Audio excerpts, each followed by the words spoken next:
Kentro, how you doing, buddy? We will enjoy the D&D. I'm glad you're here. He finally finished WandaVision, so I am happy.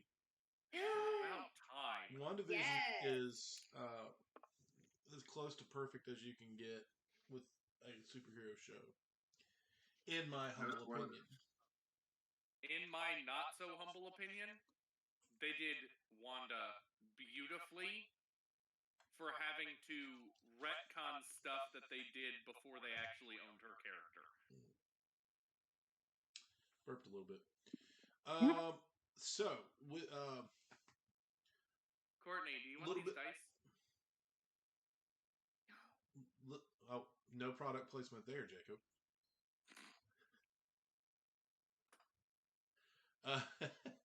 Stop.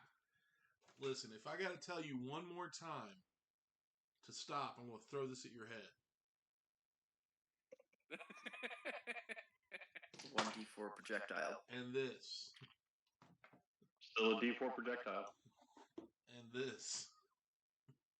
I have too Maybe much D6. wormwood stuff. All right, so a little bit of house cleaning, a little bit of catch up here. Saturday the 19th, we're going to be announcing the winners of the giveaways. One for 100 followers and the other one for making affiliate. One, of course, are the beautiful dice from the frogandflute.com. And the affiliate one is the rolling mat, scroll rolling mat, which I have right here, actually. And 2 more sets of dice from thefrogandflute.com, which they make incredible stuff, and I love them. Their mess. I'm a mess right now. I love their stuff. Please go check them out. Frogandflute.com. Man, Danny makes some amazing stuff. So please hang out with them for a little bit on their website. Not right now. You're here with us. Trouble in Winterhold this Saturday. Of course, every Tuesday, just like right now, we have Curse of Strahd. Yeah. And I think that's about it for right now. So let's get into it. Last time we were here, you all had just defeated Baba La Saga and her creeping hut on the chicken legs. You all took a while to decide what you were going to do. But you ended up searching the remains of Baba La Saga, not really finding much. And you ended up searching the remains of the house after Jacob blew it up. And finding some things there. Ellentil, pardon me. But you all did march on up through to find a monument that was built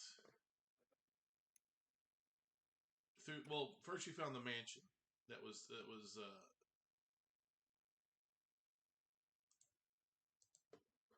in ruins, just like everything else there. Half sunk into the swamp, and then off in the fog, not the special fog, not the mist, but a fog. You all did find a monument that was there to Marina. Marina was once, as you all have found out, Marina was a legitimately lost love of Strahd, who looks exactly like Irina. I mean, it could be they could have been twins in another life. There you found underneath the monument, or underneath the placard before the monument, you found a platinum hilt, and when you touched a jewel in the center of it, it erupted a shining blade of light, sun, energy, whatever. You found the Sun Sword, which is one of the things that you need to defeat Strahd, which is the weapon that you need to defeat Strahd. So now you have found 2 of the treasures of Barovia, of Ravenloft. You found the Sun Sword, and you found the Tome of Strahd. After finding the Sun Sword, you all gathered your things, gathered yourselves, and what was left of you, and hard-fought battle. You gathered yourselves in a wagon and made your way back to the Blue Water Inn. Bye, Jacob. He's getting our food. Sorry. You're fine. No worries. There you ate, you drank, you traded stories, and you ended up taking a long rest. Before we go anywhere with this, I want to ask, we'll start with Kaylin, and then I'll just ask each person what they, was there anything you wanted to do before going to bed? No, I think I'm gonna get as much. I want to eat, but other than eating, I think I just want to go to bed and get ready for the next day. Okay. For finding the Sun Sword, in the Blue Water Inn, you're pretty much, you're kind of a hero right now to certain people, but they don't try to make it known that you're a hero. They don't want the trouble, but as of right now, Erwin has comped you another meal and another night's stay. And he looks, he's like, can't do this for long, but you are doing the work of the gods. Enoch, what do you want to do? Or what did you do before bed?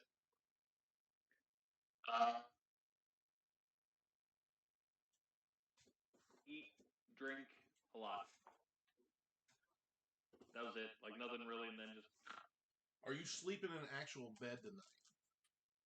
Yeah. Okay. Yeah, I won't pass out in the bar again. Mulgar. Okay, Mulgar would like to try. If it doesn't work, who cares? Would like to try to take that ruby that he got from our adventures and try to attach it somehow to his little ebony staff just to give it some flair, And then he'll probably try and have a drinking game with Enoch if he accepts, before bed. Okay. If you've got a few leather straps, it's easy enough to do. So as far as tying a knot on the leather, attaching it, tying a knot to attach it, go ahead and make a dexterity check. 5. As soon as you put your staff on, you attach it, and as soon as you put your staff on the ground, it falls onto the floor of the tavern and rolls. He'll just pick it up and be like, okay, maybe next time. Okay. And then continue. All right. Enoch, do you accept? Yeah, let's go. Okay. So while we're talking, you all both make 3 Constitution checks for me. Saving throws. Constitution saving throws. And hold on to them until I get done with the other folk. Maul, what are you doing before bed? I'm going straight to sleep. Okay. He's like, screw you guys, I'm going home. Yeah. He's like basically passed out as soon as he walks through that door. Ellen Teal, what are you doing before bed? I grab dinner. Mm-hmm. Head up to my room. Set it on like the table in the room. Okay. And I try and summon Aurora. Okay. That'll take you, what, 10 minutes? Or an hour? Find familiars an hour. So while you can do that. Your food's going to get cold, but you can do it. While you're doing that... The food was more for appearance sake. Like, nobody's going to come up here and question me if I took food with me.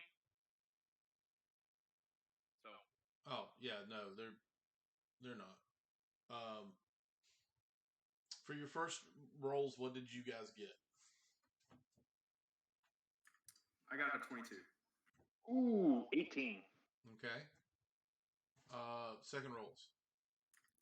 I got a 13. I got an 8. Okay. One more. 18. 23. Wow. Okay. There's some. So, yeah. Despite a wonderful last round, finishing strong, you still get hammered before he does. Oh yeah. Yeah. His constitution is up tonight, and he is. It also probably has to do with you being stunned for like 6 hours. Yeah. Not really 6 hours. It wasn't that long, but it was through the whole fight. Where he took a nice little nap. Yeah. He's rested. I'm not. That's what I blame it on. Bleeding and whatnot. By nap, he got knocked out. Cold. It takes y'all probably better part of 30 minutes to an hour just to drink and eat and be merry. In that time, you are able to summon Aurora, Ellentil. She's back. She's not too happy about being fireballed, but she's back. Wait a minute. This was from. She disappeared after my dream. Oh, that's right. She did, didn't she? She's still not happy about being fireballed because she was, and she went and gone. Yeah. So don't question me. No, I'm kidding. Yeah, she doesn't have much to quote unquote say to you, but she's back. She just kind of curls up in the corner.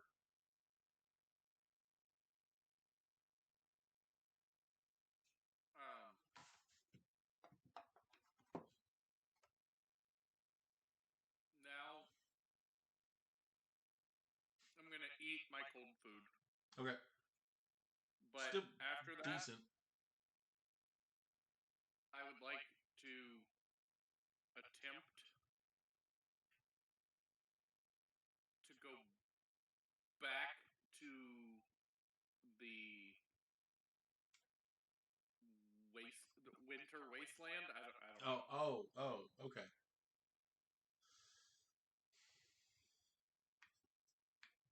So you want to like dream or pray or what are you doing? I'm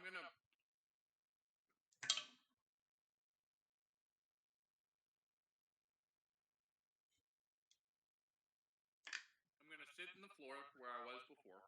Mm-hmm. And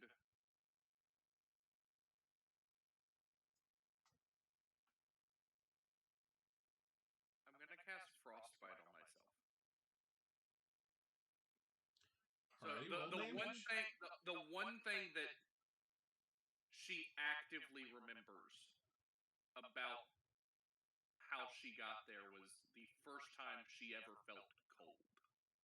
And so she's trying to replicate that feeling. Do you remember what your health was at before I told you to hit the long rest button? 15. Okay.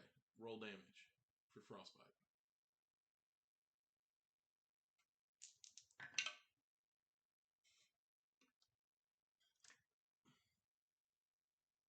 11. Okay. I would roll almost max damage against myself. You would.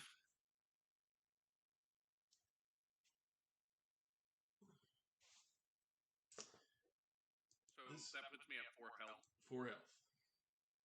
Yeah. As you sit there shivering and shaking, you have not. Did you eat before this? Yeah, you ate before this. Yeah. You feel almost like you've never felt this cold before. And the shaking and the shivering becomes uncontrollable, almost convulsion.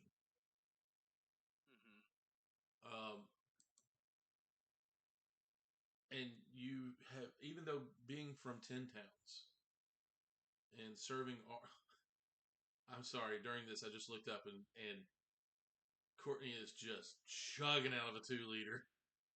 She is out of my 2-liter. So anyway, even being from 10 towns and who you serve and everything else, you don't ever remember being this cold.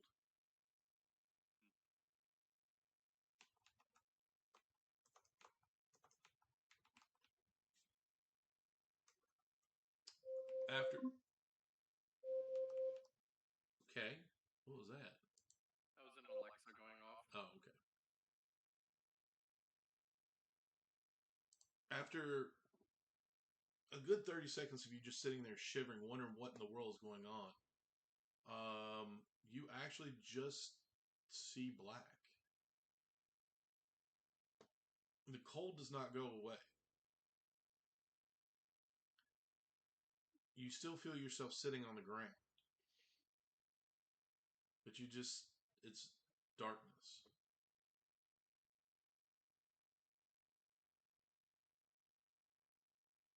After 5, maybe 10 seconds, you hear a voice. Icy, colder than what you feel, yet with a bit of mirth to it. Whether you can't tell whether it's menace or laughter. But it's the voice is definitely amused at itself. And you just hear, "Oh, child. You think you can summon me? You think you can summon where I'm from? I choose the time. And I choose the place. Now, rest. Darkness." Okay. The next morning, you all awaken. You're out. You're done. Yeah, that was my question. Was You're out. Is that darkness meat like knocked out? Like You're out. yeah. Somebody dropped the hammer on you. Metaphysically. Mm-hmm. The next morning, you all wake up. Each of you wake up at certain, separate times, of course. Some earlier than others. I would imagine that Enoch and Mulgar sleep in just a hair from being a little bit hungover from the night before. Mal, I would imagine you were up at the crack of dawn because you went to bed so early.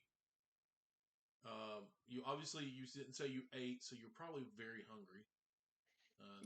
That wakes you up. You did not eat either, Enoch. You just drank. No, I said I ate. Oh, that's right. I'm so sorry. Yeah, I remember. No, everybody else ate. Yeah. I was saying, did I pass out downstairs in the tavern, or did I? Oh no, you all made it up to your bed. You weren't that far gone. This wasn't that stuff in that flask. This was just wine. Okay. And Kaylin, you wake up.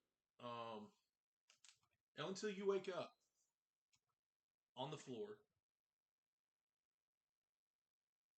covered. Not covered, but just almost soaking wet. Whether it's from sweat or where you cast frostbite on yourself or something, you are drenched. Though you do, you're a little tired, but you do feel rested, so you do benefit from the long rest. Okay. Do You're I stiff. gain any conditions or anything? No, you're stiff. Okay. You slept on the floor. That sucks. Yeah. Aurora is still curled up in the corner of the room, opposite corner from you. But she's there, and she just kind of acknowledges you with a look, gets up, turns around again, and lays down on the floor again.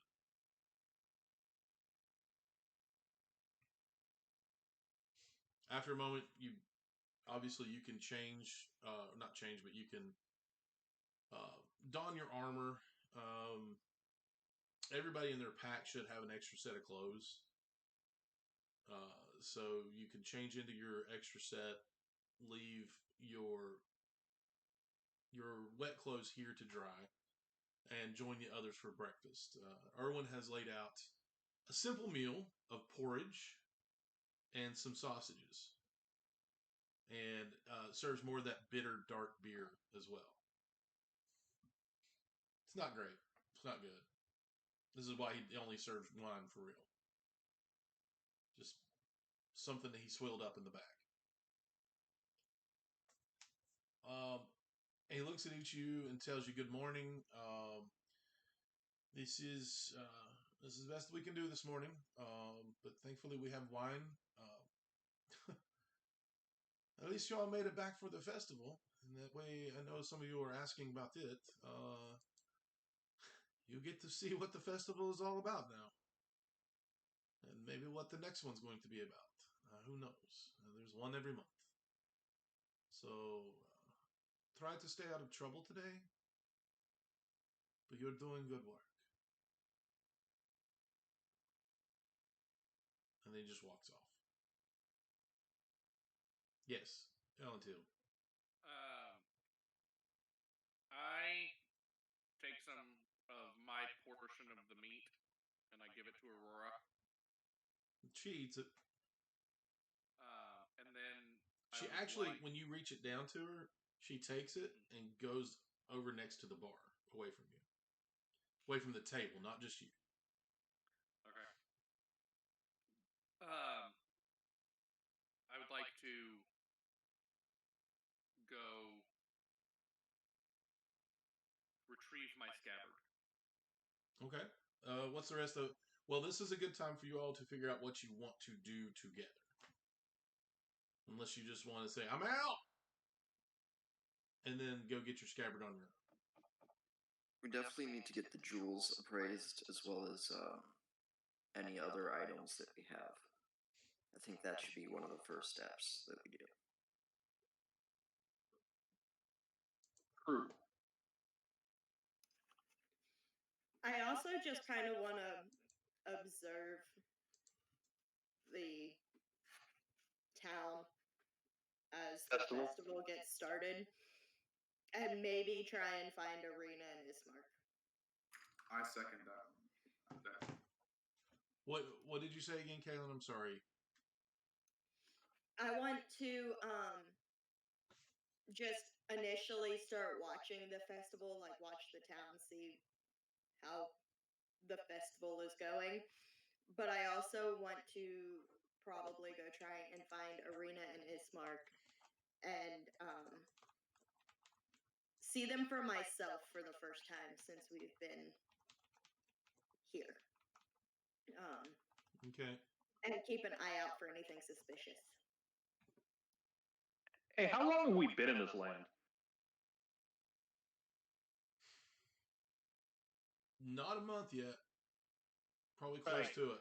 It's been about 3 weeks, 2 weeks. Okay. No, it's been less than that, probably. It's been closer to a week to 2 weeks. Okay. I really have nothing else to go do right now, so I'm with you guys. So whatever you guys want to do, like I'm cool with that. But drinking. So what do we want to do first? Because I don't think we'll be able to get our items appraised at the jewelers. So Yeah, probably not today. Yeah. You never know. That's true. We should go find out. I mean, it's one of the places we haven't been to.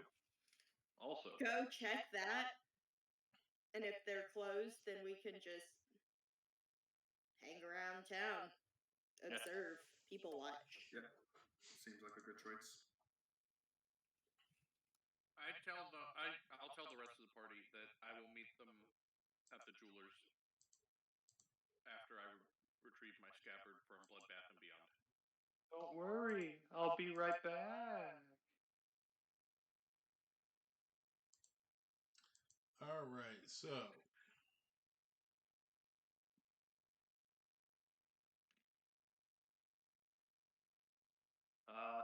Yeah. Let's go find the jewelers. Okay. The jewelers is easy enough to find. You all know that from what everybody's told you, you know exactly where to go. So you all are getting kind of used to Valaki now, so the streets are a little easier to follow.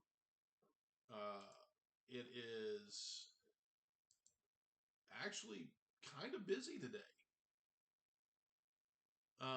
You all keep with each other, and then finally, when it comes to Bloodbath and Beyond, Ellentil splits off from you guys. Says she will meet you at the jewelers. Yes, Enoch. Isn't it right across the way from the Blue Water Inn? Yeah, it's like walk down the street a little bit. But we could stand outside, watch him go in, watch her go in, watch her go out. If you so choose. Okay. Yeah. Is that what you all want to do? I mean, like that. I'm not going to ask you the obvious questions but Enoch asked the obvious question. Where's the jewelers from here? Further away. It's up the road a little bit, and then you hang a left.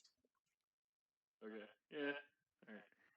So legitimately, you can just wait on her as she picks up her scabbard and then comes back. Yeah, why not? Is it on the same way? What's going on here? Absolutely. Even if it wasn't, like, you're in the middle of town with the Blue Water Inn, pretty much. Okay. Yeah, so you could watch her walk across the road, grab it, come back, and then go anywhere you want. It's in, like, the same shopping center, yeah? Yeah. No. Like, you look down, there's CC's from Hypermud. Anyway. Right. A little further than that. We're talking maybe the Jamaican restaurant from Hypermud. Ooh, Jamaican. Yeah. Anyway, yeah, I mean, we can wait around. It isn't like anything like. It's easy enough to do. You walk over to Bloodbath and Beyond, walk in, and actually, Orhart actually recognizes you. He goes, "I've got something for you. I've got something for you." And he runs to the back and he produces the scabbard.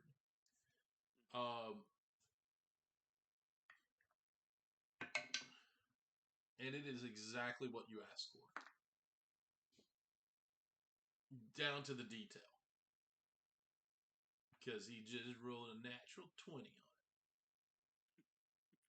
Now, my question is, before I walk back out of the shop, I want to look at where I had asked him to engrave the Arl's holy symbol. Yep. Into the leather.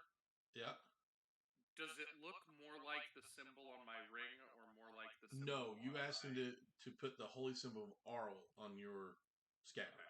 That's what he put on there. Okay. The ring is different. I didn't know if whoever this ring symbol is, right? Whoever you don't really know. Knocked me the F out last night. Right. Had manipulated him while he was making it. Nope. It looks exactly like what you asked for. All right.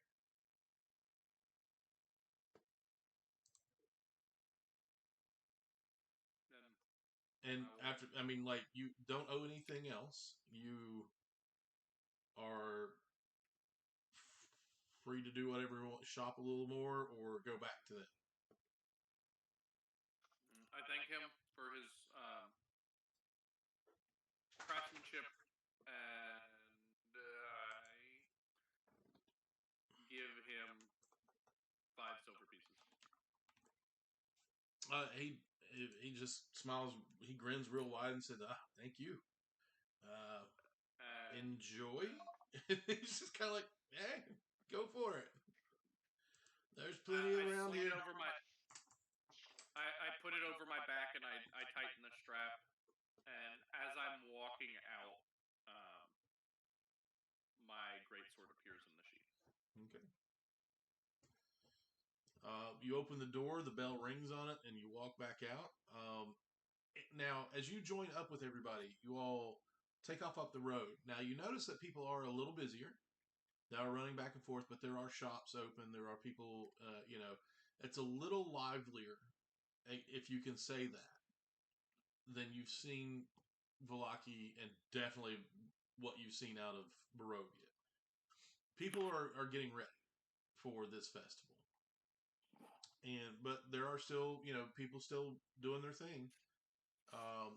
You make your way up. There are guards out now. Most of them collecting, the flyers because today's the day. So they're collecting the flyers off of posts and making sure people are, are you happy? We need to see a smile. Remember to smile. And so they're just kind of doing their own thing. But there are more guards out than normal. As you hang a left, you walk up the street just a ways. You would hang a right. I apologize. I'm sending you to the potion shop. I apologize. You would hang a right, and you get to about where the town square is, a little ways off. And you run across a small but tidy shop. You can tell that is taken care of on the outside. There are no real scratch marks or broken windows or anything like that on the door. I'm losing players one by one. But above it, there is a sign that is written in common, and it does read the Shanovich Jewelers.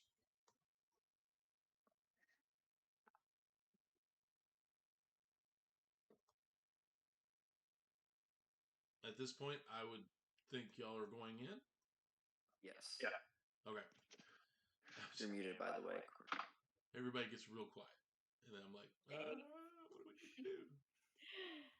I keep forgetting I keep muting myself, so background noise just doesn't come through, and then I forget to unmute. Shanovich Jewelers is actually, as you walk in, the wood and stone is old, just like everything else here, but it looks like they tried to keep it kept up. Swept, tidied. There are several different chairs as you walk in the door. There are different chairs sitting around smaller tables. There is a cracked but clean tea set on one of them off to the left. Almost like these really, really, really expensive jewelry stores that have the chairs and everything set out for you to sit down and enjoy your drink and everything before you start spending all of your money. But there is a counter towards the back of the shop, just like normal shops. There's not much other than decorations, a couple of paintings on the wall. One of them is of two rather creepy looking children, a boy and a girl, and the other one, they're just kind of looking, they have those eyes that follow you anywhere you go in the room. Then on the other side is a picture of an old woman that is looking off to the left. Several what passes for flowers here, more like weeds and dandelions and things like that in different dark green vases that are sitting on tables. And as soon as you walk in, you hear a voice from the back going, "Yes, I will be right with you. I will be right with you." That's sounds like a female voice that is coming from the back. And as you all gather around, is anybody sitting down or anything like that? No. Nope. Nope. Okay. Nope. Okay. An older woman with long, flowing, silvery hair comes out of the back. Tan skin, brightly colored clothing, kind of patchwork skirt with an emerald green vest over a cream colored blouse, and her hair, like I said, is long, silvery, kind of flowing around her shoulders, and she's shorter, but she walks into a room and she kind of commands attention. She's probably 5'1", but you know when she walks in a room. And she goes, "Welcome to Sanovich Jewelers. How may I help you? What are you looking for? Well, you're an odd-looking crew. I don't think I've ever seen you in here before. Nonetheless, hello. How can I help you? We're here to get some jewels appraised, Oh, well, right, guys? I think I can help you. How many do you have? I got one. Yeah, I think Mogo we told each me. have one. So 1, 2, 3, 4, 5 jewels. 5. 4. Yep. Only 4. Okay. Well, the appraisal. What? How many do you have? Everybody's holding up different fingers. I has a sapphire. Everyone who has a jewel, lay it on the counter. Diamond. So Yep, 3. Ruby. Okay. So only 3, correct? No. 4. Last week I thought we said that there were enough for everybody. Right, but not everybody's getting them appraised from what I can see. I am getting mine appraised. I So, just don't remember what you 4. told me I got. I don't have that written down of which one you got. That was for you guys. I know y'all gave Maul a diamond. That's the only one I I remember. had sapphire. You have a And I sapphire. had a ruby. You had a ruby. That's right, because you tried to tie it to your staff. I got the agate. You got the agate. But you had another jewel too. Oh, you gave that jewel away for the agate. Okay. Right. So you have 2 jewels, Mulgar. So he's only doing the ruby. That's why. Okay, just the ruby. Okay, so 4 altogether. Okay, so she looks and she goes, I can give you an appraisal, but it will cost for my services. And she looks at each one and she says, 3 gold pieces apiece. So that's I 12 put 3 gold pieces. down. Okay. So she reaches into her pocket. She pulls out this tiny little magnifying glass, kind of like a jeweler's glass.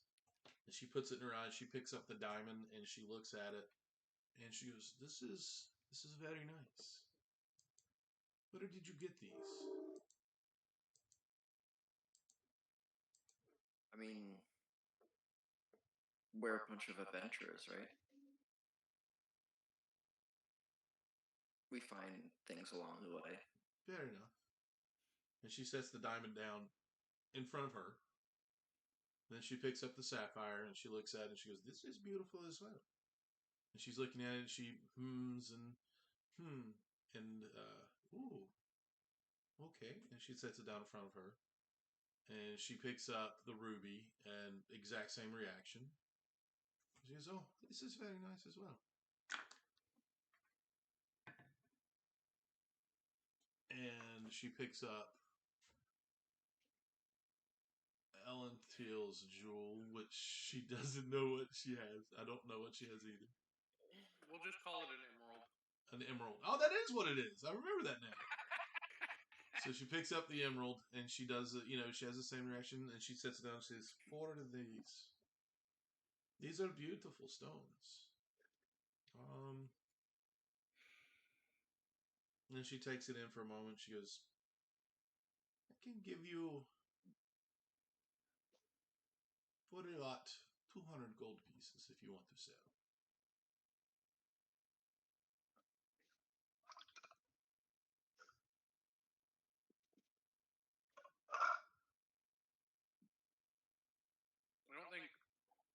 I look at her and I say, well, I'm willing to part with mine.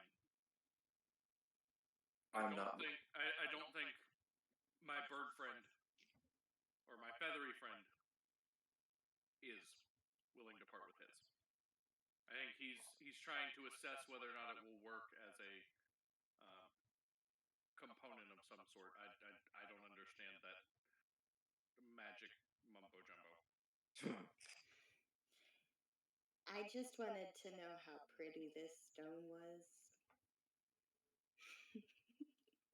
I'm still It's- gonna keep it. It is very. Yeah, I Mordor would- picks his back up and puts it in his little pouch, and he's just like, okay, thanks. I wish I tell her. I wish to know how much this actually cost and not what the selling point is. I tell you, I give you 200 pieces for 4 of them. So that would make it 50 gold pieces, maybe?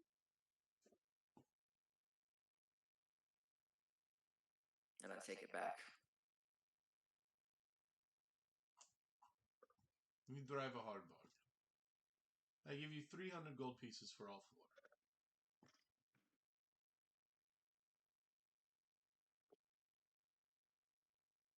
I'm still taking back the diamond.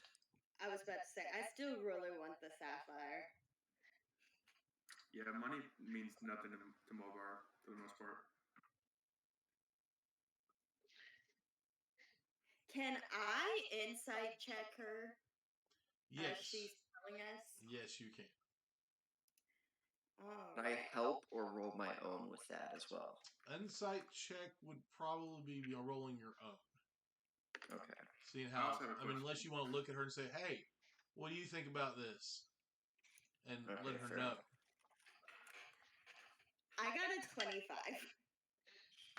Okay. I got an 8 plus 9. Maul, she's very trustworthy.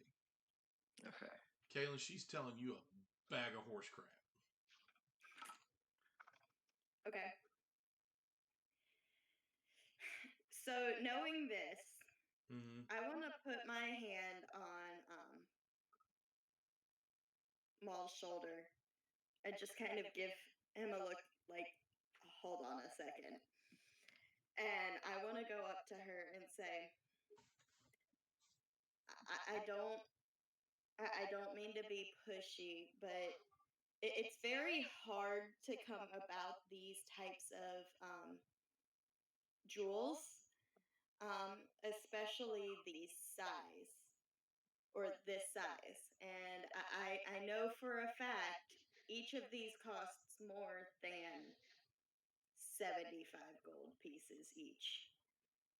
So, for my friend's sake, who has truly been looking for these types of gems, what is the actual price that these gems run? Make Can a no. Hold on a second. I just want to help her by doing something. Okay. Oh what yeah, what me are you too. doing? Can I help her too? I want to kind of like cross my arms behind her and look intimidating. All right. Kaylin, with that, I want you to make a persuasion check at disadvantage.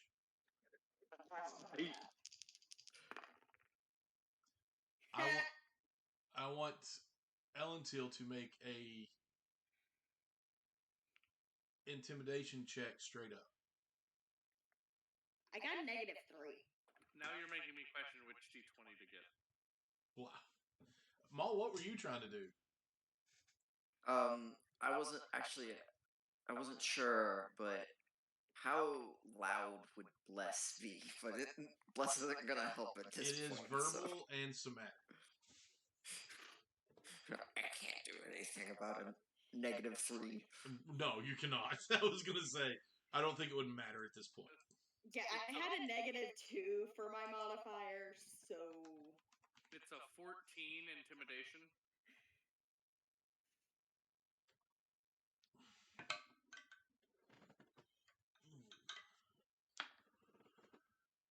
She looks a little.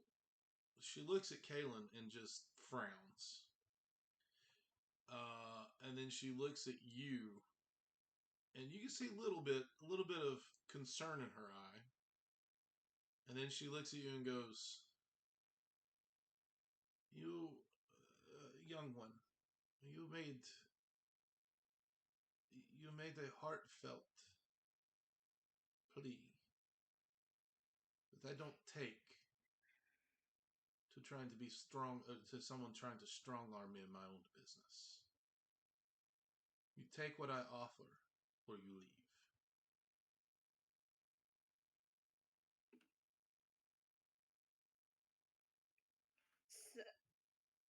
So you won't even tell us if this would be useful. Take for what I whatever. offer or leave. I walk And the out. whole time she is staring daggers into Ellenteal. I'm returning the favor. Good. And when she says that, I say, I'm pretty sure that we made it abundantly clear that we weren't selling. And I pick up any of the gems that are still on the counter and I walk out.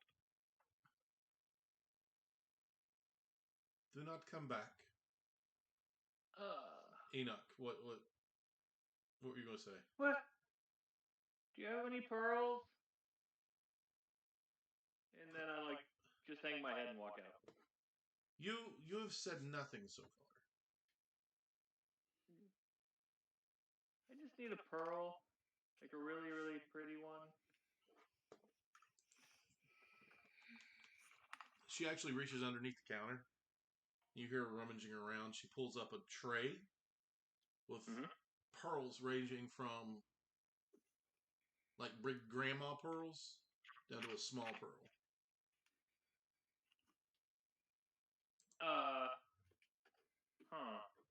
200 gold pieces. There is a white one, there is a pink one, and there is a yellow one. 200 for each? Each. No matter the size. Yeah, I figured as much.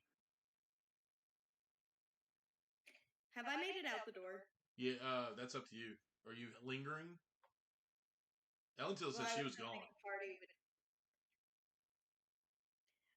I was kind of trying to wait to see what the party does, but... Well, Ellenteal's gone. She picked up your jewels and left. Yeah. So, I picked one of the white ones. Okay. And it's a normal size pearl. It's the big one is the pink one. Okay. And the smallest one is yellow. Okay. And then I just sheepishly hand over 200 gold. All right, mark off 200 gold. And you have a pearl. Sweet. So, what is the actual price of that pearl, Ronnie? It actually cost you 200 gold. Okay. If you're wanting to know if it does some sort of arcane, if it could be used as a spell component, make an Arcana check. I don't have that. Okay.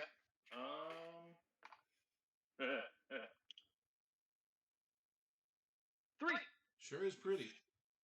Yep. All right. Cool. And so from what I understand, you have taken an interest in performance, and Enoch has spent time around and has, believe it or not, hung around certain people, and you multi-classed into Bard. Am I correct? Yep. Like as I was far about to as say, you as know, I'm leaving.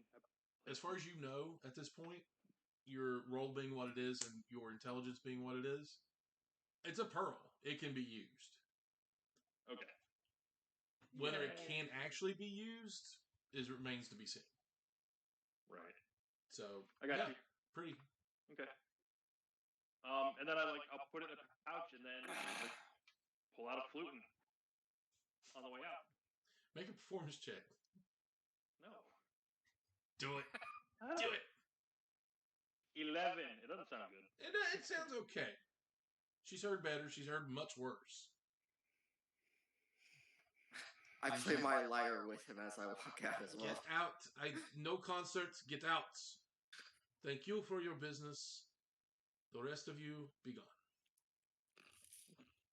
I'll bow on the way out. Leave. And then as she watches you walk out, the door shuts behind you, and you're back out on the street again.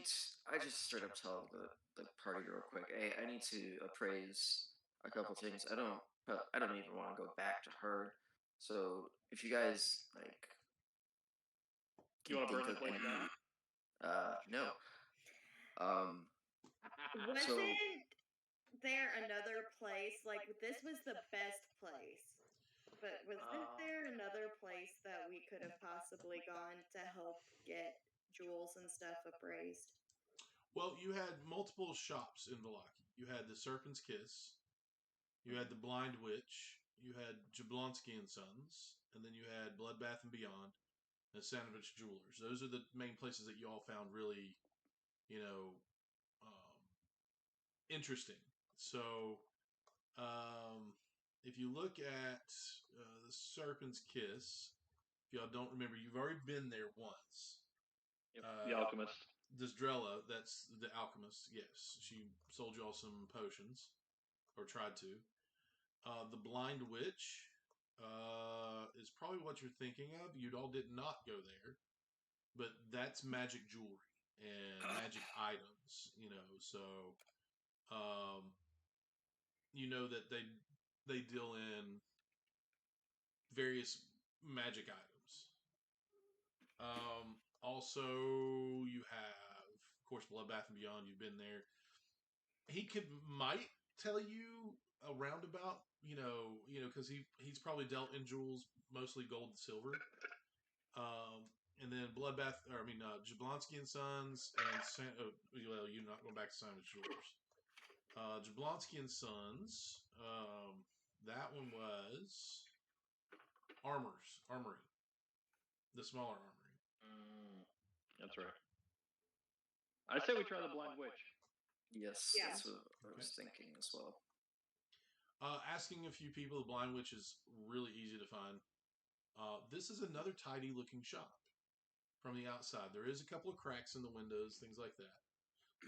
But as you get to the door is actually a round door, and it has certain. It just has like bundles of certain herbs and stuff, things like that are tied up over the door. Another sign hanging out from the door, over top of the door, out from it, like a hanging sign, that just says in common, the Blind Witch. And as you walk inside, there's a counter in the center, of very center, with several stools around it. There are drawers lining this countertop, drawers on the back, and there are shelves off to the left of vials and potions and things inside of the glass vials. It's just, there are trinkets and different things that are everywhere stuck here. This deals with a lot of, you can tell, not alchemy, but there are spell components. That's the word I was looking for. I couldn't remember component. That are from around here, that grow locally. But there are different magic items that are laying around, rings and bracers and cloaks, that are hanging up on the wall. There are things here. And as you walk in, you hear another, just kind of like a rusty bell, clang, clang, clang, clang, walk out. And this time you hear an old male voice coming from the back. And and you hear it. Yeah, what can I help you with? What do you want? Speak up. On our way here, I would just like to get a few things. Hold on. Go ahead, Maul. Give me one. Yeah, go ahead. Wait a minute. On your way, you said on your way here. To him. Yeah, I gave everybody back their jewels. Okay, good. Okay, go ahead, Maul.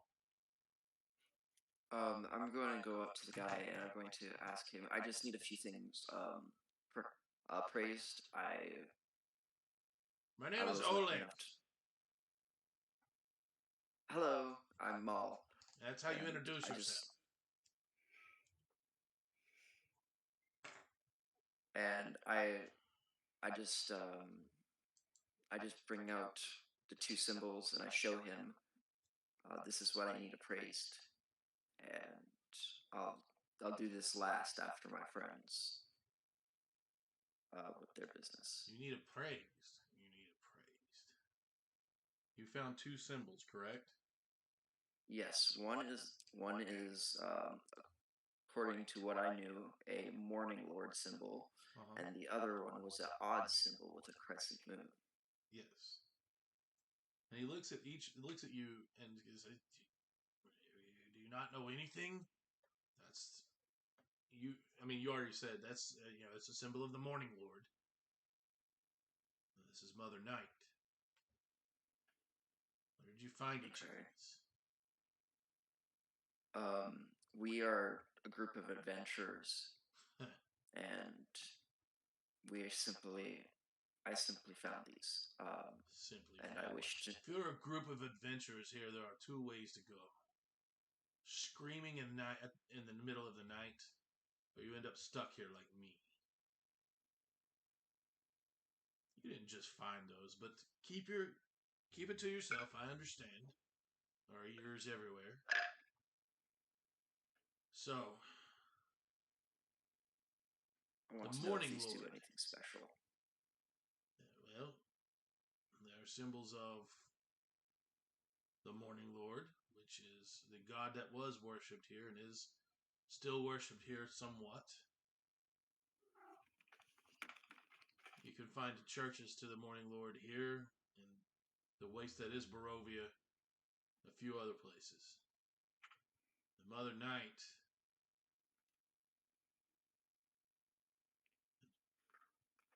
The less you know about her, the better. And then he stops for a second and he looks at you. He says, "You don't look like you know much of anything, so I would just throw that to the wayside."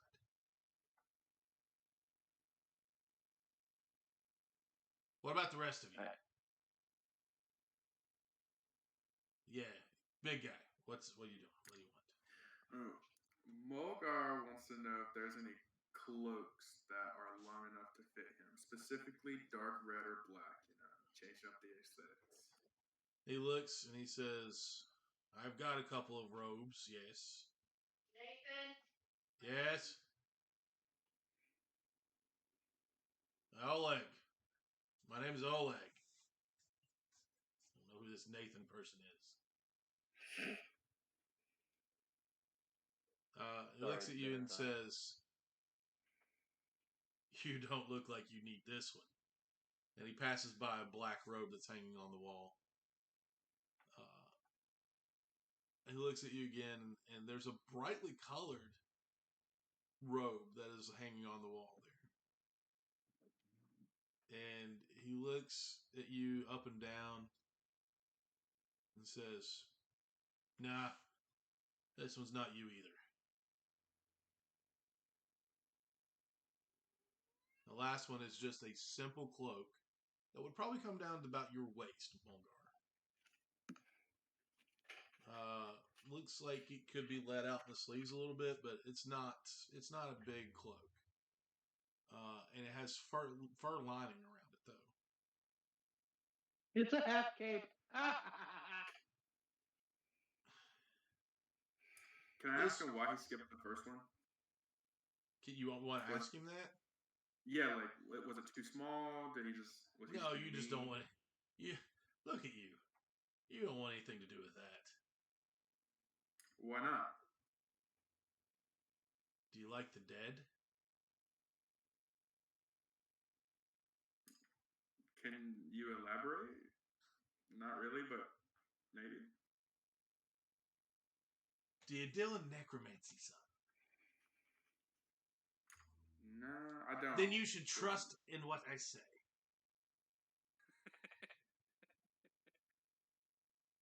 This one won't fit you, but it looks to be... I mean, it can help you. Nah, if it doesn't fit, Mulgar doesn't want it. He'll just be like, okay. And kind of It's only look 200 elsewhere. gold pieces.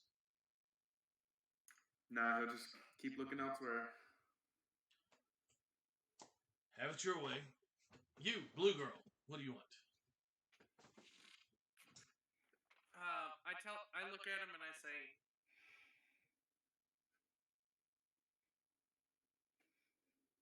I'm looking for something to make me a little bit more agile.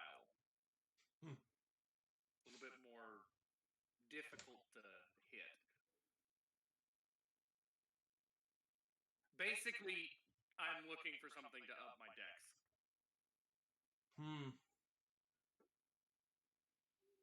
He looks at you and he says, I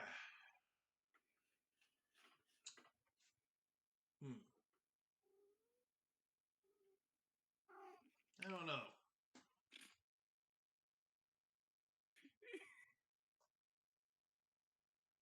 I don't have anything like that. I do have... The cloak looks like... The cloak I offered him looks like it would fit you a little better. And it would be probably past your waist a little more. Because you're what? 5 foot... What? 6?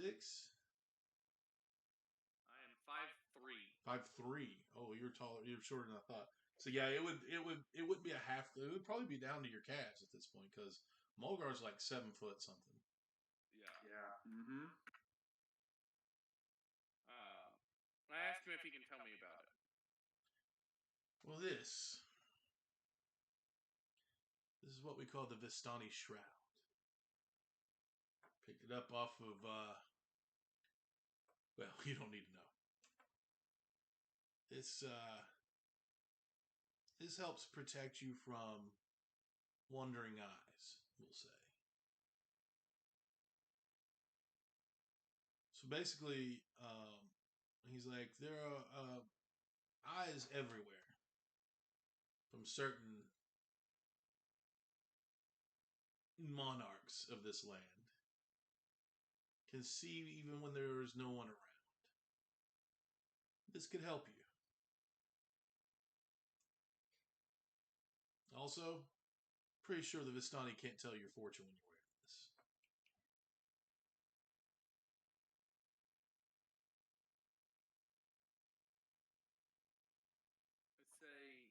I look at him and I say, let me think about it. What It's do you have in usually- the way of armor? I don't have armor. I do have these bracers, and he pulls out some bracers. Make you mighty strong. Okay, that I might be interested in. The cloak will run you 600 gold pieces. The bracers, a little more expensive. But if you want to buy them together, I'll give it to you for 1,200 for both.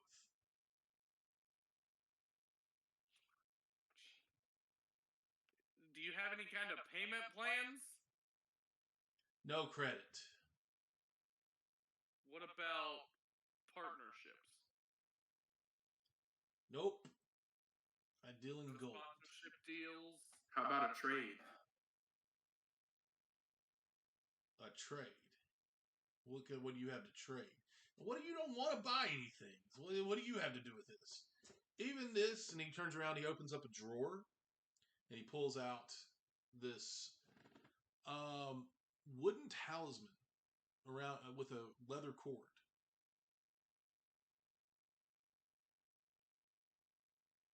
This is what they call, and I think I know who I'm dealing with here. This is what they call the talisman of the Mad Druid.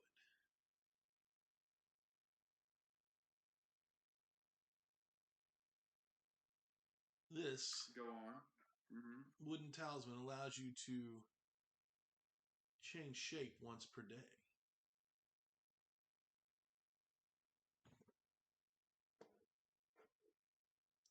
So basically, he's telling you you can wild shape without using your wild shape. Ow! Kick the cat. The cat just leapt up and slipped and claws into my leg. Mario's gonna ask how much. 300 gold pieces.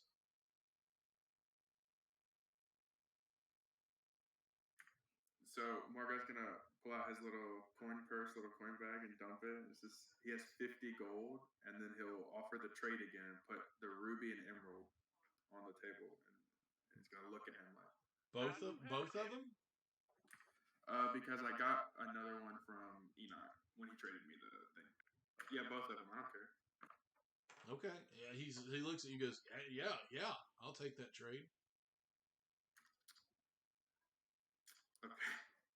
And he hands you the talisman, and he takes both rubies and the 50 gold, or ruby, emerald, and the 50 gold. Nice doing business with you. Morgar's so excited, so happy with his decision. So, looking at it, roll an Arcana check.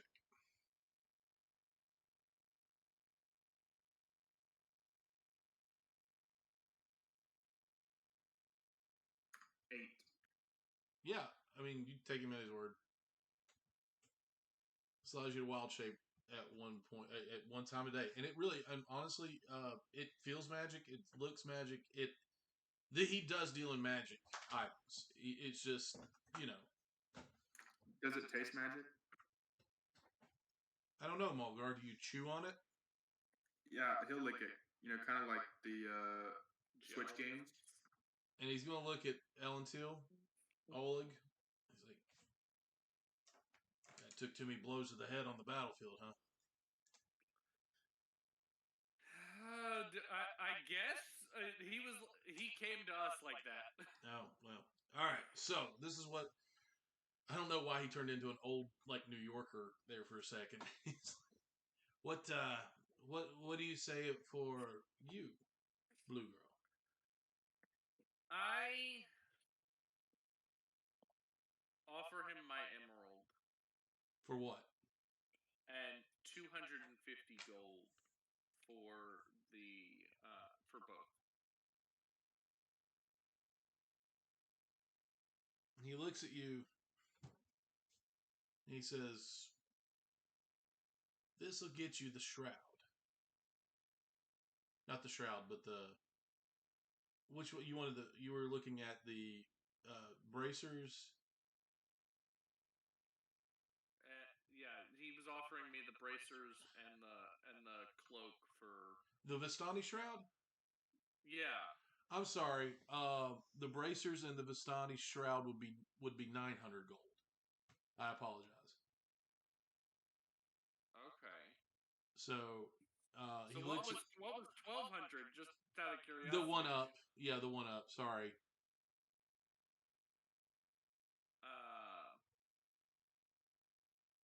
Thankfully, he never got to prices with Malgar. Otherwise, I would have told him wrong. He looks at you and says, he looks at the emerald and the 250 gold, and he says, it's not quite enough. I mean, the gold alone will get you the shroud.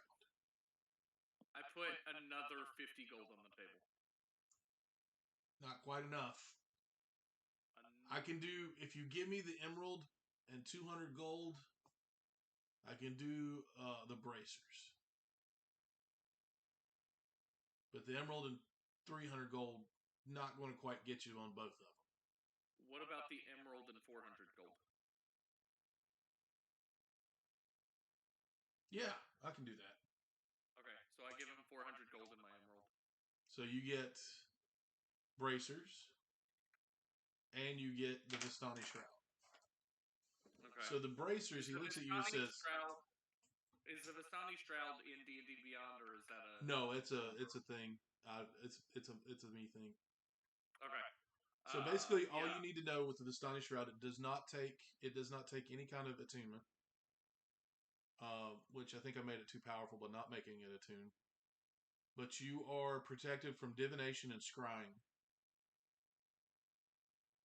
So nobody can tell you where you are by magical means. And your fortune cannot be told. The bracers do require attunement, but they are bracers of bugbear strength. They take your strength up to 16. Okay. What's your strength? 15. Yep, sorry. So I get something out of it. Yep, you get one. So you have bracers of bugbear strength and a Vistani shroud. Mulgar, you get the talisman of the Mad Druid, and I will go ahead and tell you what it is. It does allow you to wild shape once per day without using a wild shape. Does it follow the same rules? You do not get to control what animal you turn into. Does that include challenge rating? No. Okay.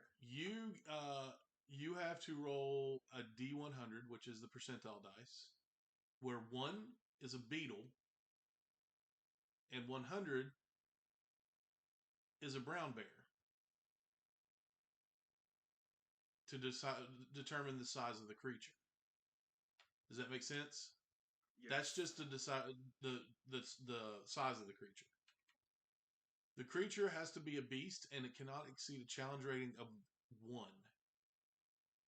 While transformed, the user follows the wild shape rules, but must stay in the form for at least 1 minute. Okay? So, I get to choose what beast you turn into. You just have to tell me the size. Okay. Kaylin. I can't. You're muted. This is like player question. You gave me a lot of this, and then nothing. Yeah, this You gave me is a lot of player attitude. question. Can you Okay. hear me? Yeah. Is it working? Okay. Yeah, everything's been messed with by the cat in the past 3 minutes. Including my camera. You can get a 1 percentile die. 001. Okay. I was thinking that's what it was, but I never thought. 000 is 100. Okay. Actually, no, that's 10. I'm sorry. So 000 and a 0 is 10. Okay? 90 plus 0, 90 plus 10 is 100. Okay. Okay, that's the easiest way to do it. So whatever you roll plus 10, whatever plus whatever. So Cool. if you roll a 90 and you add the 10 to it. So a 90 plus 10 is 100, 90 plus 1 is 91, so on and so forth. Cool. That's what I thought, but I've always just thought, like, and I don't know why as a teacher. Sorry, y'all. No, you're fine. I didn't think about, like, a 1% that on a die. So he looks at each of you and says, "Listen, I've got a lot of wonderful things here. You all have each. I mean, you have 2 friends who bought things, and we have talisman. But I have a hemlock ring, which allows you to cast poison spray, or it shoots poison out of it. It allows you. Okay, I'll just tell you, DM to you guys. There's a hemlock ring, which he explains to you that will cast poison spray cantrip at level 1, and it requires attunement. Okay. The ring of the Phoenix. The ring of the Phoenix is interesting, but this magnificent set is with a glowing stone that swirls internally with fire.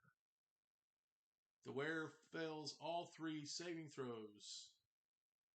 The stone will return its master back to life with full hit points. During this moment, fire will be swirled around the ring bearer, causing 2d6 fire damage to everyone in 5 feet. Once used, the ring's magic fades forever, and it does require attunement. That one is a fairly expensive one. I'm just going to say you all don't have enough combined to buy it. Necromancer's robes, the Fey Guard robes. You got the Vistani Shroud. He also has some wondrous items like a immovable rod. Has a magic compass. The immovable rod is the same one out of the book. Up to 600 pounds, I think. But you just click the buttons on the side and it stops, and you cannot move it. So, like if you're falling, you click this and you hold on. Or if you want to trip somebody, you just click it and throw it down, or hold it out and click it, and they'll fall over. It just stays where it is, wherever you put it in the air once you click the button. So they are pretty wonderful. And then you've got the magic compass, which actually he tells you that it's a deteriorated case, this compass, but it comes with a small stone companion. When one separates the two, the compass will always point to the stone. If there are obstacles between the compass and the stone, the compass will point to the path that leads around them. So basically, if you want to make your way back to where you are, if you're exploring, you just leave the stone back where you want to get, and then you just walk off, and you can always find your way back to the stone. He has some sending stones. They always come in 2, so he has 5 sets.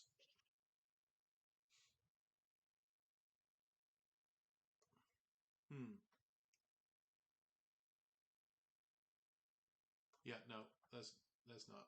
Yeah, I don't know what I was thinking on that. He has alchemist jugs, and he has what he calls Bigby's Bag of Destiny.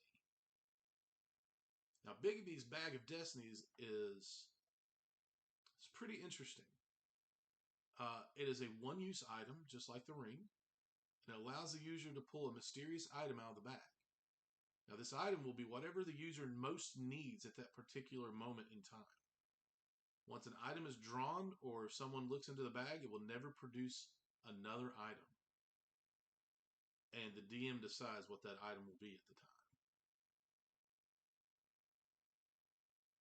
And it is 1,000 gold pieces.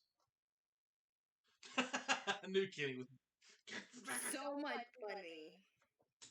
It's a powerful item. It's going to be expensive. Yeah. Alchemist jug. Does everybody know what an alchemist... outside? Huh? I'm going to start panhandling outside and be like, God. They'll be like, Well, we don't have anything either. I mean, we've tried this before. Does everybody know what an alchemist jug does? That's where it's never ending, right? Yes. An alchemist jug. It is... Oh, darn it. It was. Also, with the movable rod, I know it stays where it's at when you press the button. Mm-hmm. Since it's immovable, if you press the button again, does it still stay there? So it's like a one-time use, or you No, can... you can. It's multi. I mean, like you use it as much as you can. Okay. So it's a I silver was about rod. to say, that would really stink. Yeah, it's a silver rod that looks like it has 2 stags, or not stags, but 2 horses on either end. And there's just a button on the back of their head that you can click. Okay. Basically, you can use it as an action to press the button, which causes the rod to become magically fixed in place. Okay. I said 600 pounds. I don't know why I said 600 pounds. That's dumb. But until you or another creature uses an action to push the button again, the rod doesn't move, even if it's defying gravity. The rod can hold up to 8,000 pounds of weight. I said 600. I don't know where I got that number. I knew it was wrong when I said it. I did not realize it was 8,000. I thought it was like more like 1,000 or so. More weight causes the rod to deactivate and fall. A creature can use this action to make a DC 30 strength check, moving the fixed rod up to 10 feet on a success. DC 30. Right. How much is the rod? The immovable rod is a good question. Mere 300 gold. Oh, okay. I'll go back to panhandling for that extra bit of cash. I mean, I got it. That's a pretty good price. Huh? Said I got that money. Do we think it's gonna be useful in our adventures, friends? Personally, probably not, to be honest. It depends. I'm gonna ask him about the necromancer robes. The necromancer robes. Okay.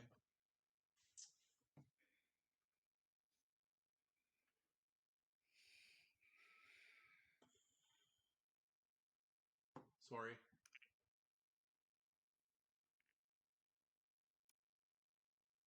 The necromancers. I'm still looking up alchemist jug. Fair enough.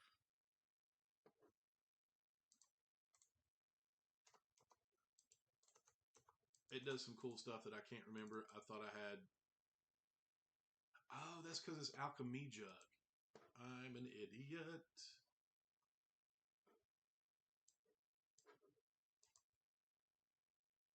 actually, yeah.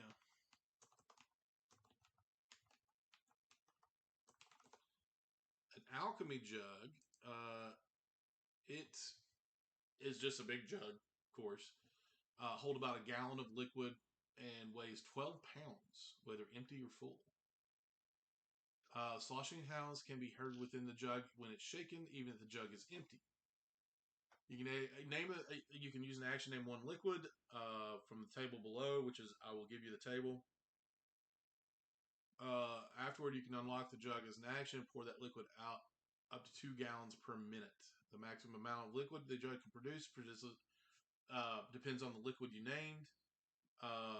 Once the jug starts producing a liquid, it cannot produce a different one or more of that, or more of one that has been reached. Wait a minute.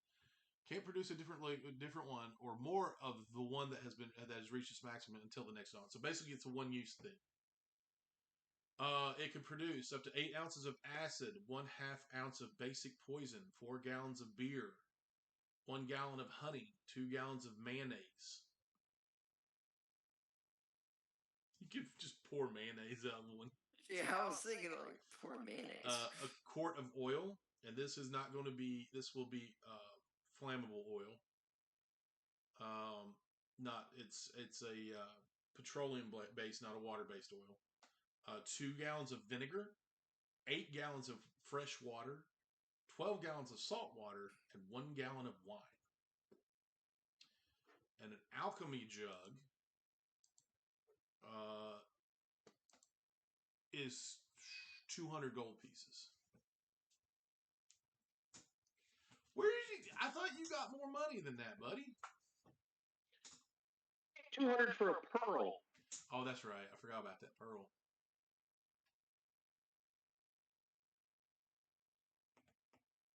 $4 gallons of beer. But yeah, what's going on with the necromancy robes? Necromancer's robe. Somebody's got their blinders on. No, I'm kidding. They basically DM to player. They give you +1 on all necromancy spells. Necromancy spell difficulty checks. It also provides 1 damage resistance against all spell damage, and it requires attunement. Oh, okay. And how much are they? $600. 600 gold pieces. Okay.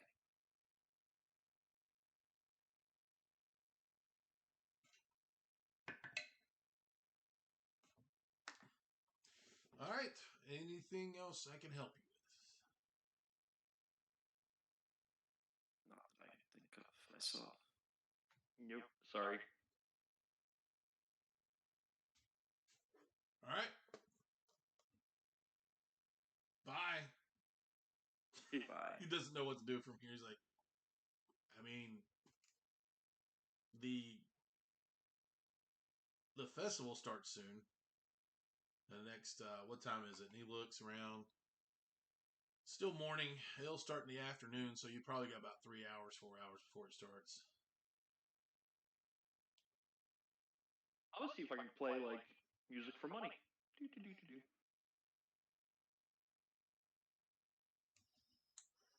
For him or just out on the street? Out on the street. We got 3 hours to kill, and I need the scratch. I'm going to say it's going to be a pretty high DC. Not as high as Barovia, but these people are kind of poor. Because it's the providence of Barovia, and they're all living under a vampire warlord. So, go ahead and make a performance check. Where are you doing this? This is going to determine how much money you get as well. Is there a town center? Yes. Okay, there. Okay. Are you going to let your party know what you're doing? Yes. Like, hey guys, make people happy. Yes, Kaylin. Can I go with him and just That's between you all. I want to go with him and just kind of like talk him up to people while also observing You want to be his hype man. like their behavior. Yeah. Okay. So go ahead and both of you roll performance checks.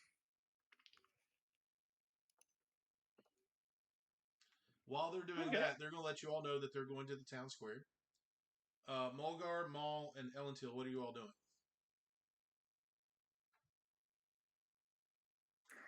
Can I go with them? It's between you all and them, or you and them. Okay. I will go to the town square, but I'm going to find a bench off to the side and sit and have a talk with Aurora. Okay. Maul, what are you doing? I'm going to go to the edge of the town square as well, and I'm going to look at the two symbols that I got, and I'm just seeing if I can try to feel any type of magic or any type of special coming from them. Okay. I need you to make an Arcana check. Okay. I need those performance checks from Enoch and Kalen. 16. 11. Okay. Flat 18. Okay. Mulgar, what are you doing while you're in the town square? Nah, I just wanted to watch. I guess sit on the side, kind of like Ellentil, but Okay. not beside her to be weird. So let's get you all into the town square then. As you walk into the town square, you notice that there are multiple booths that have been built. Some of them have makeshift games that you can tell they have wine bottles stacked up with like silver, not silver, but like iron rings. So it's kind of like a ring toss thing going on. There is a almost like a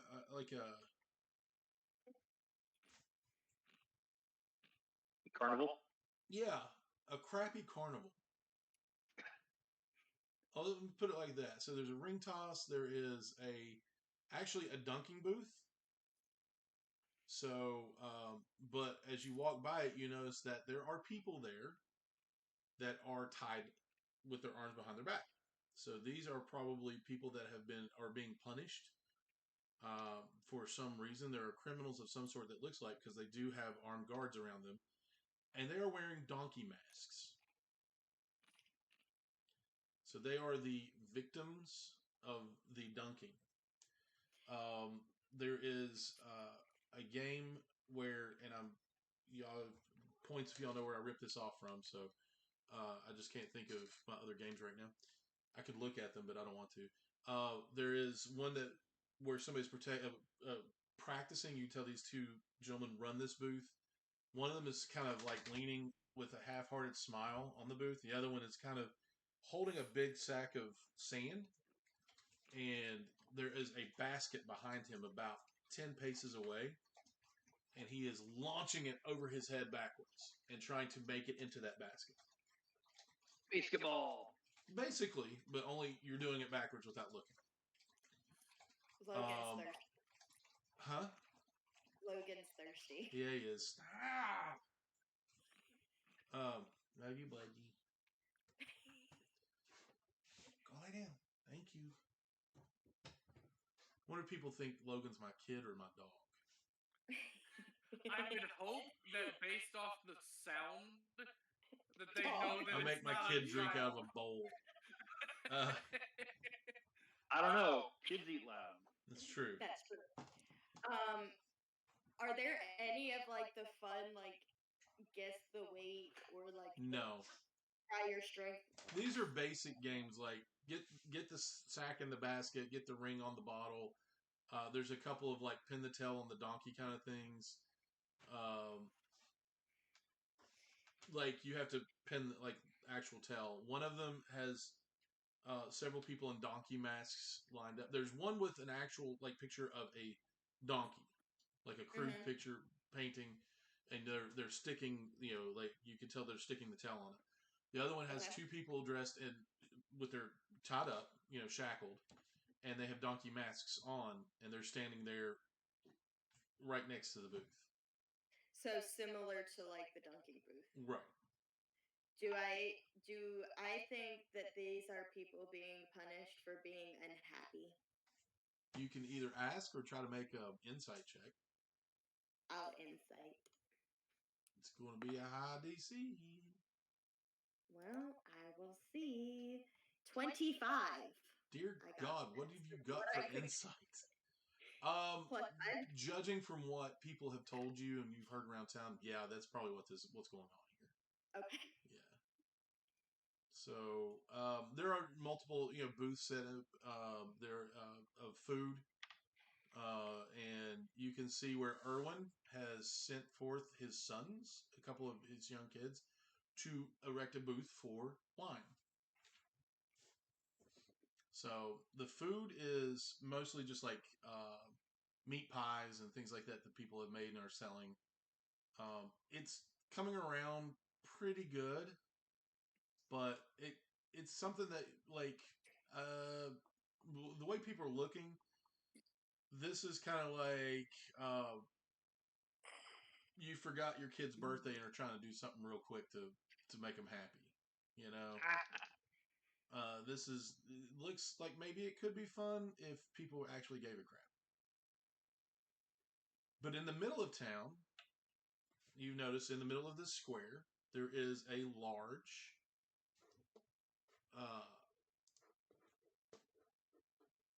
wow, why is my mouse not working? Technology. I love it. Because it's Tuesday night. Yeah, pretty much. When you need it to work, it never works. Right. There's a scaffold that has been built, about 15 foot high, and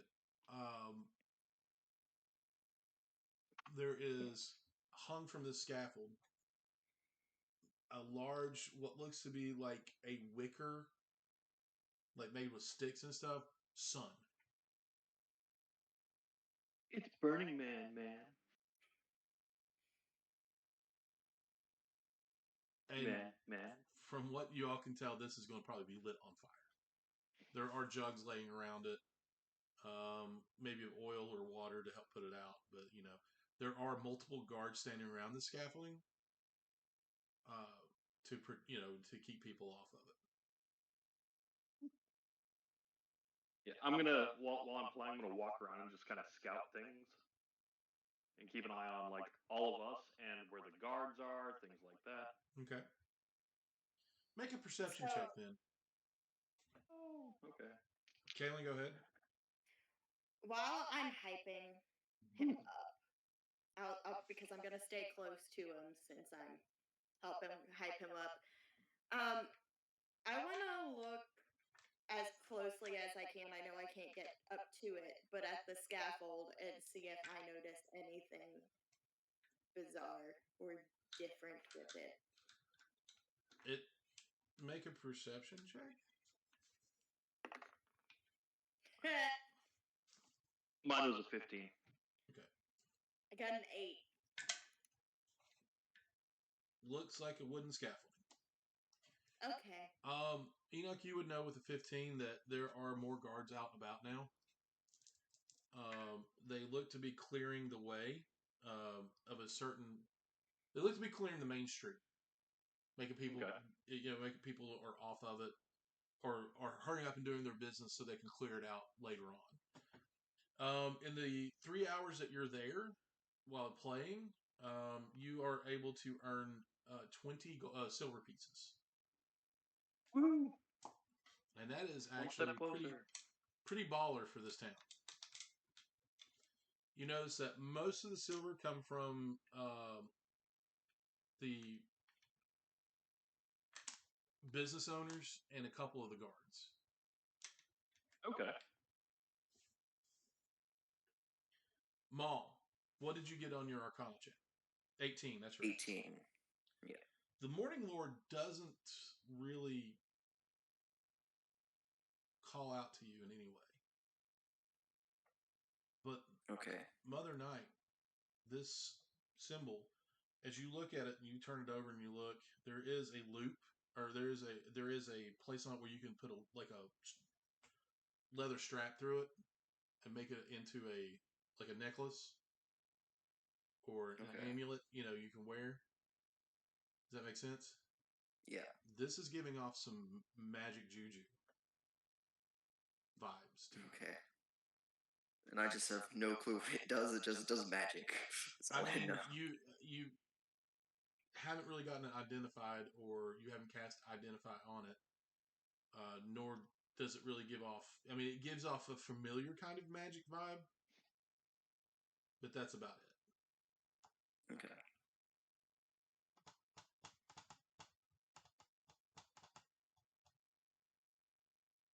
Okay. Anybody think of anything you wanted to have a conversation? You notice that until when you walk off, you can hear Enoch playing his flute, which is a new development. Really? This is weird. But you walk off and sit down, you kind of notice Mulgar lumbering towards you to sit near you. Whether this is okay with you or not, that's between you guys. But the whole time that you've been walking around, Aurora has been following you and been sticking pretty close to you. The shop you noticed that she did sit outside, kind of almost at attention, almost like guarding the door. Yeah. So what do you want to ask her? Well, the first thing I want to do is apologize for the fireball. She kind of just tell her shrugged. that- Like if a fox could shrug, she just kind of shrugs it off. Okay, because I mean, and I clarify for her that the fireball did me in as well. Like, because correct me if I'm mistaken, but even if she had been outside of the blast radius, she would not have been there because I went down. Correct? Right. She would have poofed out. Yeah. Wait. Yeah, eventually. Yeah, because she wouldn't be able to take anything. Yeah. But she did take the full brunt of that sucker. Yeah, she did. And I'll take responsibility for that because that was not me thinking about the fact that she's giving you the vibe and through the chittering of a fox that's not really bothering her. She understands. Okay. Just a reminder, I can act. One of my abilities is to speak with animals at will. Okay, she tells you that's not really that's not a big deal. She was pissed at first, but she's okay now. Then, how much of what you described about what's going on at the festival in the town square would I have been aware of? I mean, it's pretty. I mean, it's there. Okay. Then I want to sit on the bench, and for this, I will. I'll let Mulgar be on the bench with me. I want to have Aurora go check out the Wicker Man or the Wicker Ball or whatever it was. Have her roll stealth then. Okay. It's right in the middle of. She's gonna have to roll it at disadvantage because there's nothing really to hide behind. Hold on. Can I see Aurora leave? With a 15, probably, yeah. Okay. I want to give her inspiration. Okay, that's fine. You can do that. And Bardic inspiration. Like Mission Impossible style. Okay. What is your inspiration die at this point? D6. D6. You just Do been I waiting have to do to that. decide if I'm using that inspiration before I roll the d20 or just before I tell you the result? You can roll it, and then don't if you feel like you need it, go ahead. She can hold on to it for 10 minutes. Okay, that's a Yeah. Okay, she's okay. Wait, you said with disadvantage? Oh yeah, with disadvantage. I thought that was with disadvantage. No, sorry, hold on.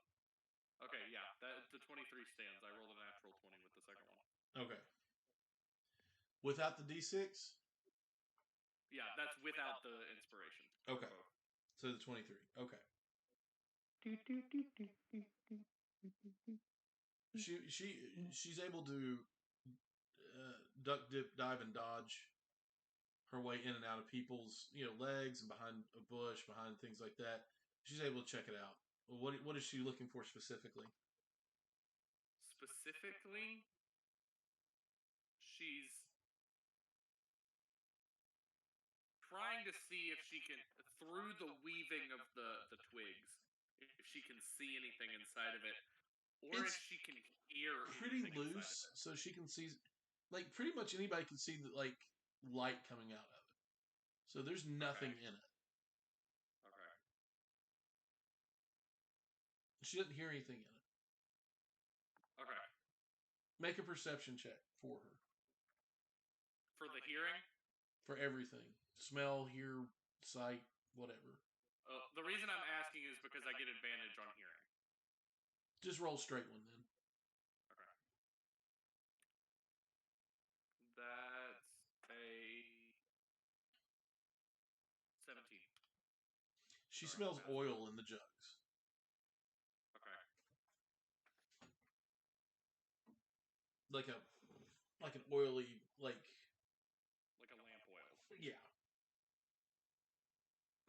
That's basically it. I mean, it's legit.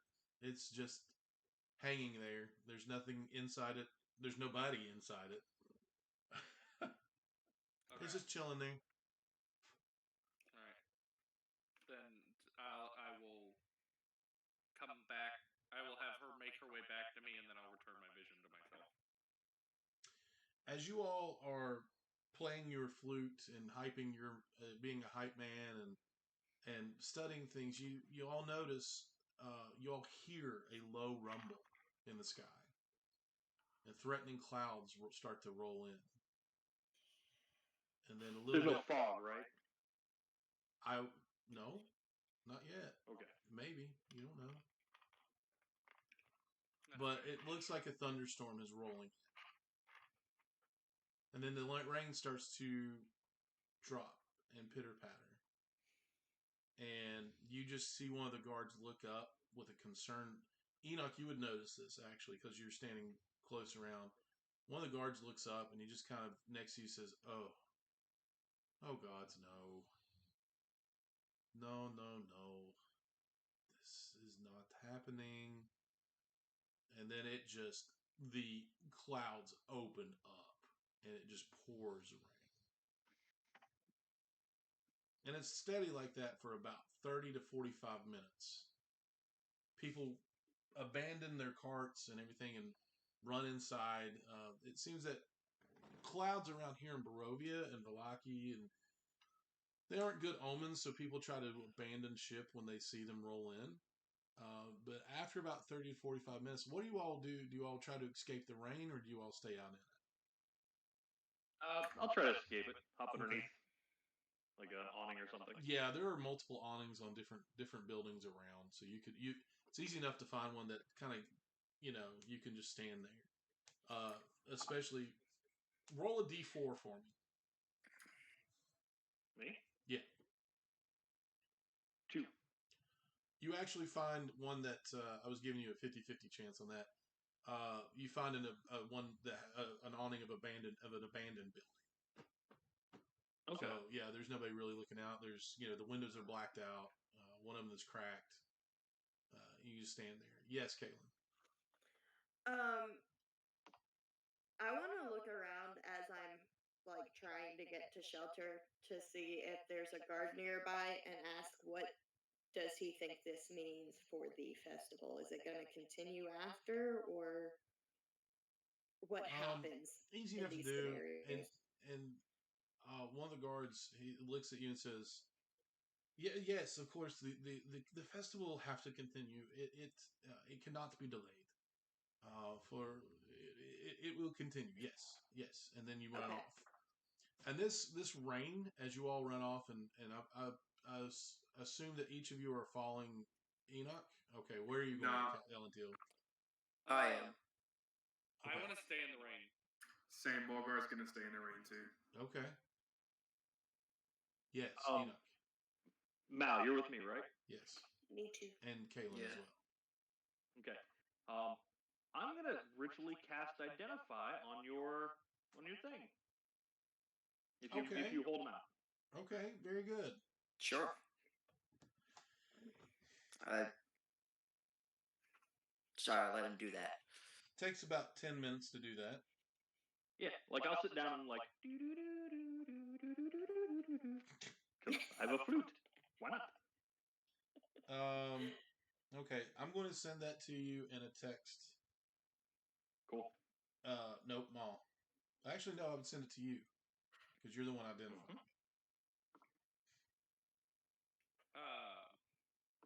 Yeah, I'm gonna stay out in the rain because this is the first precipitation we've like actual weather other than fog we've had. Yep, it really is. And I mean, and it's not snow, but it's the closest to home-ish weather that we've experienced. It's a Florida snowstorm. Yes. There you go. Didn't it snow in Florida last year, though? Probably. You froze. Oh, he froze. Yeah, you froze. Dad, you froze! I heard that. Why are you yelling at him? He's He can still- hear you through the microphone. I'm back now, right? Scared the crap out of me. He can be loud. Am I good now? Back up to snuff? Yeah. Yeah. Okay.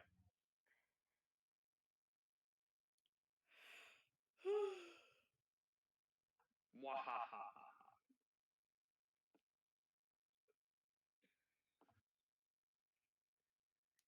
So, nice weather we're having, huh? All Look right. at us go. I had to type out a whole thing. No, you're good, dude. We appreciate you. Yes. The more he writes, the more excited I am, because that means the more he does. Just out of curiosity, Mulgar, what's your passive perception? Let's see. Crap. Hold on. 14. Okay. I'll leave it up to Ronnie.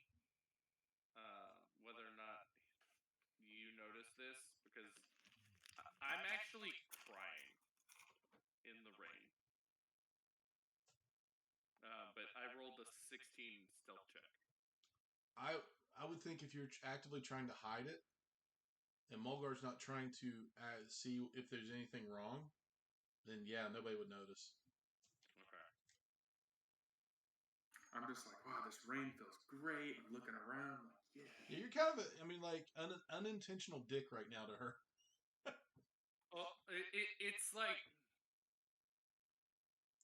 Elenteel's starting to question everything that she knows because she can't.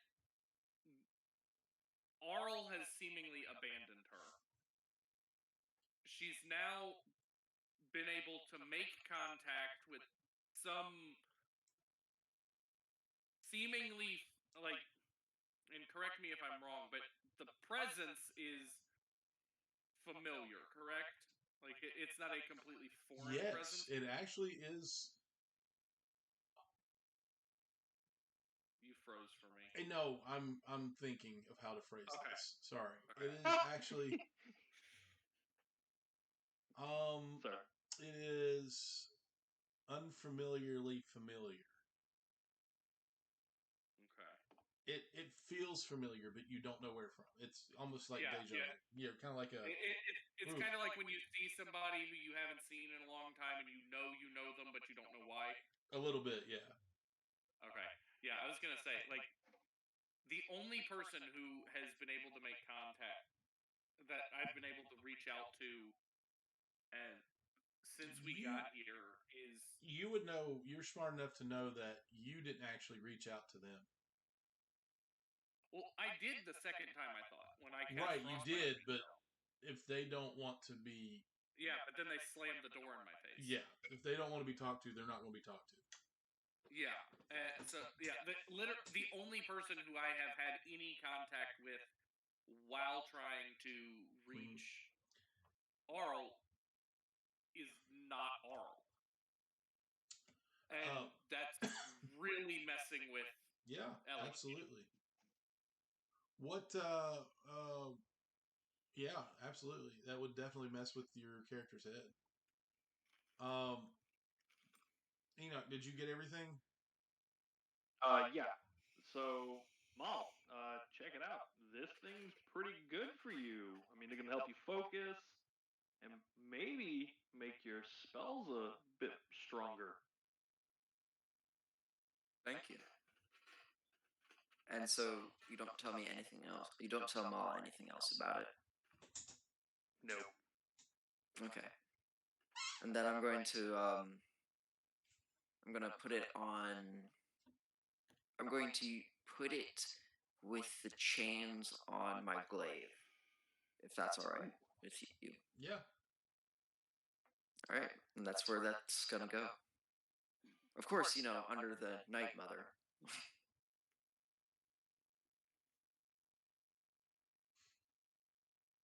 Forgive me if I keep messing up different names. There's Mother Night and the Night Mother. Mother Night is Barovia. Right. Night Mother is you. Is Char, yeah. That is really confusing. Yep. Yeah, it is. No kidding. It's confusing to my character too. He still has no clue who Mother Night is. So Mother Night is before midnight, and Night Mother is after midnight. There you go. That sounds good. The witching hour is about an hour apart from that. Okay, so no, I don't know. After about 3 hours, you all have, you've collected your silver, you've played your flute, you all have ran from the rain and cried in the rain and danced in the rain, which is Mulgar. No, Mulgar, don't do that. You notice that as everything is settling down, the roads are muddy and gross now because of the rain. There is water dripping from the wicker sun. It's just it looks like a big ball with a couple of things sticking out of it.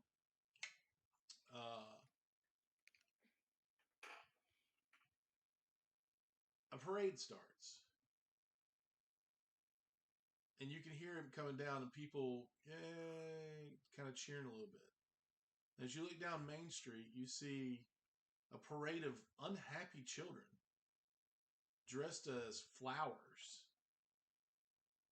trudge through the muddy streets, and they're leading the way for a group of sorry-looking men and women carrying large wicker balls that look like the big one that's hanging up.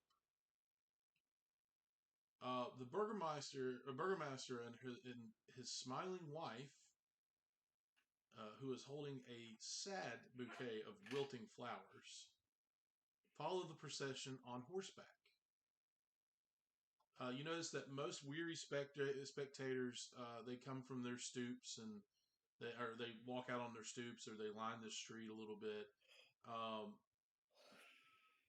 and they're just watching. And as they march their way down past you all, and past the ones that went underneath the awning, mud, splotching everywhere, they make their way into the town square where Mulgar and Ellentil are, and a few passerbys, that have come into the square to watch. Most people are kind of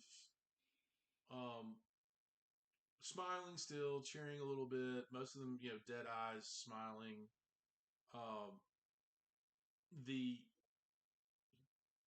sad men and women, sorry-looking men and women carrying these smaller sons, place them around the around the base of where the large one's about 10 feet in diameter.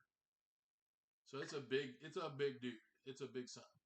I should have told you all that earlier. I'm sorry. They place them around the base. So there's actually 5 on one side and 5 on the other.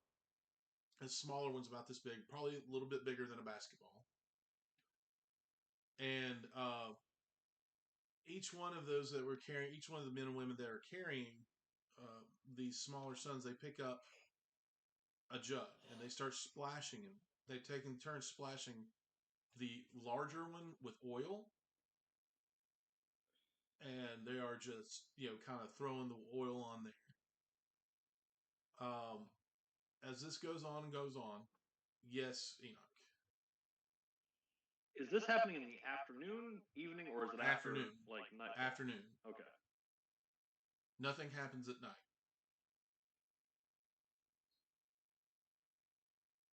They are once again taking turns splashing with oil, and then all of a sudden a guard comes out of the procession line with a torch as the Burgermeister and his wife enter into the town square on horseback.